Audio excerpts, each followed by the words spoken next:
All right, let's jump right in. Today, we're building a bridge. A bridge from the financial world you know, the one with dollars and euros, to the world of digital finance. We're going to break down exactly how you turn that traditional money into cryptocurrency. You know, dipping your toes into the crypto world can feel a lot like trying to learn a whole new language, right? It's got its own vocabulary, its own rules, even its own risks. But don't you worry, that's what we're here for, to give you a clear, simple map for the journey ahead. So the first big idea you need to get your head around is the fiat to crypto exchange. Just think of it like an on-ramp to a huge digital highway.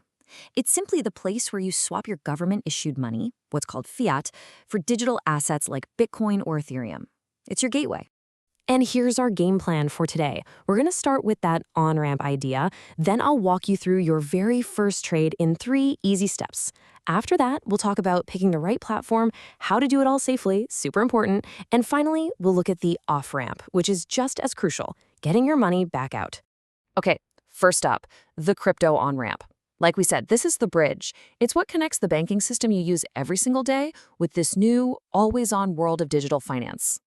And here's something that really sets crypto apart. You know how Wall Street has an opening and closing bell? Well, you can just throw that idea out the window. The crypto market never, ever sleeps. It's a truly global 24/7 marketplace because it isn't tied to any one country's business hours. You can access it anytime from literally anywhere. All right, next section. Let's get down to the nuts and bolts. Your very first trade. The most important thing here is to be systematic. Following a clear, structured process is what's going to protect your money and help you avoid those common rookie mistakes. And honestly, that whole process really just boils down to these 3 core actions. First, you create and verify your account. Second, you deposit your funds. And third, you execute the trade. That's it. So for step 1, you're going to sign up on a regulated exchange. Now, this means you'll have to verify who you are, usually with a government ID and a quick selfie. I know it might seem like a hassle, but this isn't just red tape. It's actually a critical security step that helps prevent fraud and protects everyone using the platform. Step 2 is all about getting your money into the account. And you've got options, but each one has a trade-off. A bank transfer, usually cheaper, but it's going to be slower. A credit or debit card? It's almost instant, but you'll pay higher fees. It's that classic choice you have to make. Do you want speed or do you want to save on cost? And finally, step 3, the fun part, making the trade. You'll pick a trading pair, which sounds technical, but it's just what you're swapping for what. So in this example, US dollars for Bitcoin. You type in how much you want to buy, you click execute, and boom, just like that, the crypto is sitting in your exchange wallet. Now for section 3.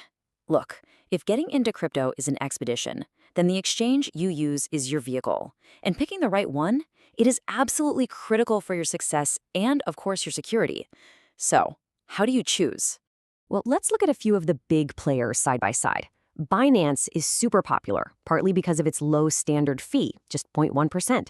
Then you have Bybit, which might be a better fit for really active traders because it has tiered pricing for VIPs.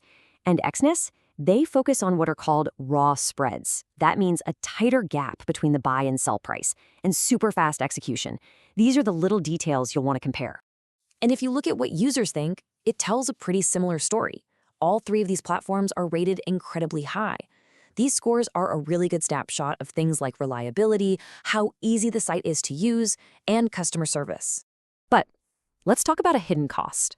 You might see platforms advertising zero-fee trading. Sounds amazing, right?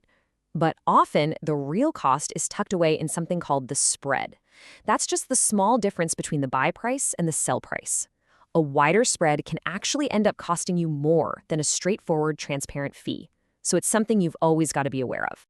This brings us to a super important topic, depositing your funds safely. Once you've picked your exchange, you absolutely have to follow a few rules of the road to protect your investment from the very first moment. And I want you to remember this. While the exchanges have their own security systems in place, your personal habits, your own strict security rules are always your strongest line of defense. So what do those rules look like? Okay, first, never, and I mean never, use public Wi-Fi to make transactions. Second, Always, always double check that the bank details or wallet addresses match the official site. Scammers are tricky. Third, for your very first transfer, just send a tiny test amount. Make sure it goes through before you send the rest. And finally, for the best protection money can buy, use a physical hardware security key. All right, we're on to our final section, number 5, the off-ramp. Getting your money in is one half of the equation, but planning your return journey is just as important. The process of turning your crypto back into dollars or euros needs to be just as careful and systematic. So, here are the key strategies for a smooth exit. First, try to sell on markets with high liquidity. That's just a fancy way of saying lots of active buyers and sellers. It helps reduce something called price slippage, where the price you get isn't quite what you expected. Also, choose a withdrawal method that fits your needs for speed versus cost, just like when you deposit it. And of course, make sure your ID documents are up to date so you don't get stuck in any administrative delays. You know, this quote right here really says it all. Learning how to navigate this on-ramp and off-ramp is not some niche hobby anymore. It's quickly becoming a fundamental skill for any modern diversified investor. It's what opens the door to the potential of this whole new digital economy. So we've laid it all out for you, the whole process, from that first dollar to your first digital coin, and all the way back again. You officially have the map for the expedition. So the only real question left is, where will your journey begin?